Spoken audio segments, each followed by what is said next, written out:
ҳафиза сафарова раиси кумитаи иҷроияи ҳизби халқи демократии тоҷикистон дар ноҳияи восе бо ихтиёриён оиди бурдани корҳои тарғиботи миёни аҳолӣ риояи қоидаҳои бедоштӣ ва ба одамон фаҳмонидани роҳҳои пешгирӣ ва паншавии бемории коронавирус машварат мегузаронад. дастаи ихтиёриёни назди ҳизб аз ҳисоби ҷавонони фаъоли ноҳияи восе бо пешниҳоди кумитаи иҷроияи ҳизб ташкил гардиданд. дар тоҷикистон онҳоро бо чунин либосҳо мешиносанд. 20 нафар волонтерон ҳисоби ҷавонон ва 20 нафар ташкилоти ҷамъияти ҷавонони созандагон дар назди кумитаи иҷроияи ҳизби халқи демократии тоҷикистон дар назди шуъбаи кор бо ҷавонон ва занон амал мекунад, фаъолият менамояд. мо 20 нафар ҳисоб волонтерон ва 20 нафар созандагони ватан мо нафаронеро интихоб мекунем ки онҳо дар ҳама кор ҷавононе ҳастанд ки дар ҳама кор содиқанд ва имрӯз аллакай ҳис мекунанд онҳо ки дар ҳар як чорабиниҳои ҳизбӣ, чорабиниҳои сиёсӣ, умуман дар шанбегиҳо, дар ҳама аз рӯи усули хона ба хона ҳама вақт дар байни мо корҳои фаҳмондагиро бурдан дуруст роҳ мемонам ва ташкил мекунам. вақте ки мо пеш аз оне ки онҳоро қабул мекунем ва онҳоро аввал мефаҳмонда меомӯзонем ва баъд аз он қабул карда баъд ба байни мардум корҳои фаҳмондагиро ба роҳ мемонем. ихтиёриён бо ҳизбиён ҳамкории зич доранд. фаридун яке аз ин ҷавонон аст. ба мисли дигар ҳамфикронаш оиди иҷрои супориши навбатии ҳизб дар бораи пешгирӣ ва паншавии бемории коронавирус омода мебошад. мо волонтерони ҳизби халқи демократии ҷумҳурии тоҷикистон кӯшиш мекунем ки ба мардум оид ба COVID-19 маълумотҳоро фаҳмонем ва онҳоро эмин гардонем. то имрӯз чӣ коро кардагӣ? то имрӯз ба мо чӣ муроҷиатҳое ки мешавад аз тарафи ҳизби халқи ҷумҳурии тоҷикистон мо онҳоро сари вақт ба мардум пешниҳод менамоем ва онҳоро огоҳ менамоем ки ҳамин гуна чиё баррасӣ шудааст. дастаи ихтиёриён ба сафари навбатӣ омода мешаванд. тибқи нақшаи кори иштирокчиёни гашти навбатӣ ба се даста ҷудо шуданд. пеш аз оғози кор Сафаралӣ Мирзоев бо ихтиёриён суҳбат мегузаронад. ӯ роҳбари дастаи ихтиёриён мебошад. ҳамчун мутасаддии кумитаи иҷроияи ҳизби халқи демократии тоҷикистон дар ноҳияи восе аз вақте ки вазъияти пандемия мақсад эълон шуд, мо мақсад бетараф наистода миёни аҳолӣ, миёни мақсад ҷойҳои ҷамъиятӣ бо мардум мунтазам вохӯрию суҳбатҳо гузарондем. аз рӯи усули хона ба хона ҳар як хона да мақсад даромада мақсад корои вохӯрия анҷом додем ки мақсад риояи гигиенаи шахсиро риоя кунанд.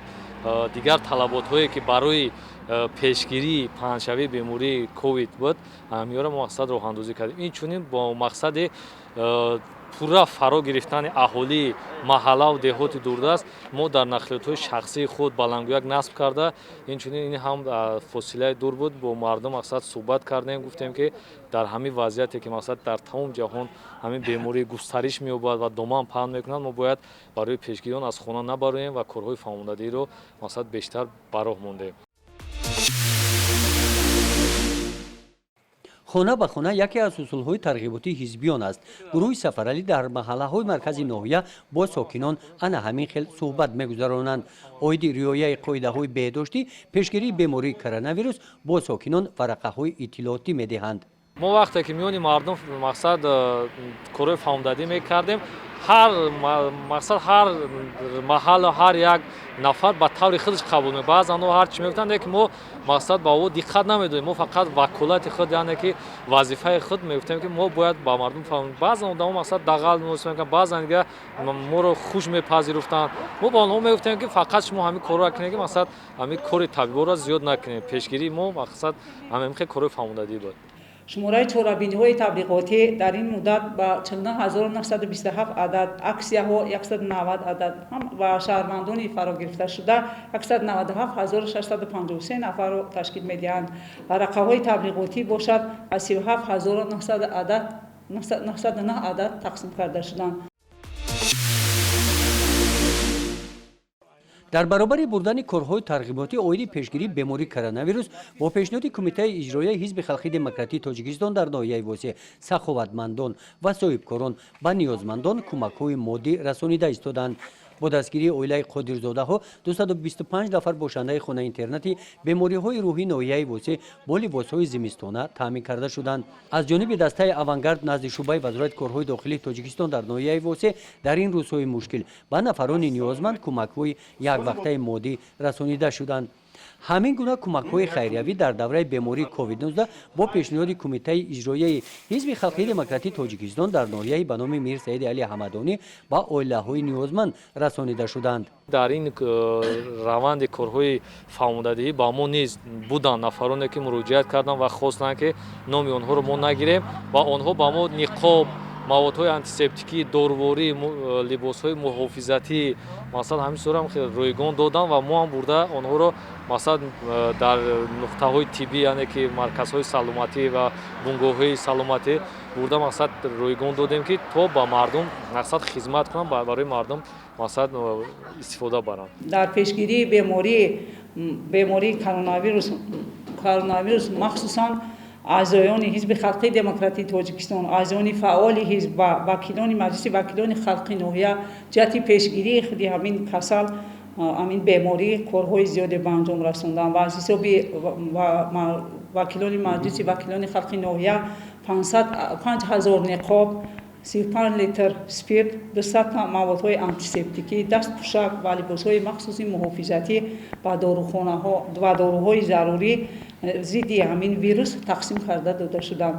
мо як гурӯҳ соҳибкорони ноҳияи восеъ иқдоми ҷаноби олиро пеш гирифта хидмона дар канор нагузарондем ки дар ҳамин вабои омадае ки дар рӯи дунё омада хидмона бетараф нагузаронда аз ҳисоби хоҷагии деҳқонӣ абдураҳмон бародаро давлатзодаҳо як қадарам боша ҳамин саҳми хидмона дар ин беморхонаи охиҷари ноҳияи восеъ гузарондем. мо бисёр аз соҳибкорони ватанӣ худи соҳибкорон миннатдоригии ҳизби халқи демократии тоҷикистонро мерасонем ки ҳамеша баҳри дастгирӣ намудани оилаҳои камбизоат ҳаман он оилаҳое ки гирифтори худи ҳамин касал буданд уманд ба доруворӣ ва махсусан ниқобҳои зидди ҳамин беморӣ ва антисептикҳо тақсим карда шуданд. Бисёр дастгирӣ карданд, ҳам аз ҳисоби маводҳои хӯрока тақсим карданд, ҳам аз худи ҳамин дастгирии ниёзмандон боз мақсад нафароне буданд ки муроҷиат карданд ки мо ба мо мақсад оилаҳо мақсад пешниҳод карда шавад мо ҳангоми вохӯрӣ оилаҳое ки ба мақсад маводи хӯрокворӣ дигар чизо ниёз доштанд ва дигар манбаи даромад надоштанд мо онҳоро мақсад пешниҳод кардем нафарони саховатпеша барои пешгирии сиёсати ҳукумати ҷумҳурии тоҷикистон онҳоро мақсад дасти кӯмак дароз карданд аз қабили маводҳои хӯрокворӣ об, равған, шакар ва чизозе ки ниёзи мардум аст бурда мақсад кӯмак расонданд.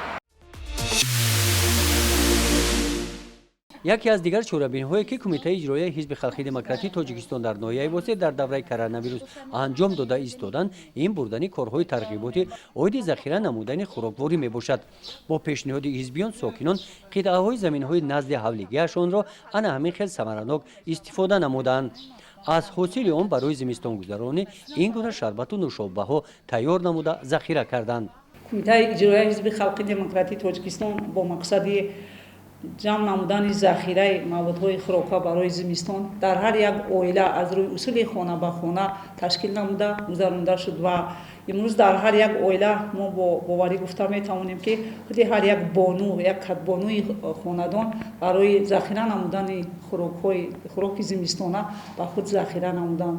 дар ин мо қариб ки дар ҳар як деҳа аз рӯи усули хона ба хона миро гузаронда шуд. абе усули хона ба хона чӣ хеле ҳизба меро усули хона ба хона мо пеш аз ҳама дар асоси нақша чорабиниҳои кумитаи иҷроияи ҳизби халқии демократии тоҷикистон ва кумитаи иҷроияи марказӣ дар ҳар як хонадон дар ҳар як деҳа бояд ки мо бо мардум вохӯрӣ гузаронем ва махсусан барои пешгирии коронавирус ва захира намудани маводҳои хӯрока барои фасли зимистони соли 2021 мо ҳамин корҳоро ба анҷом мерасонем.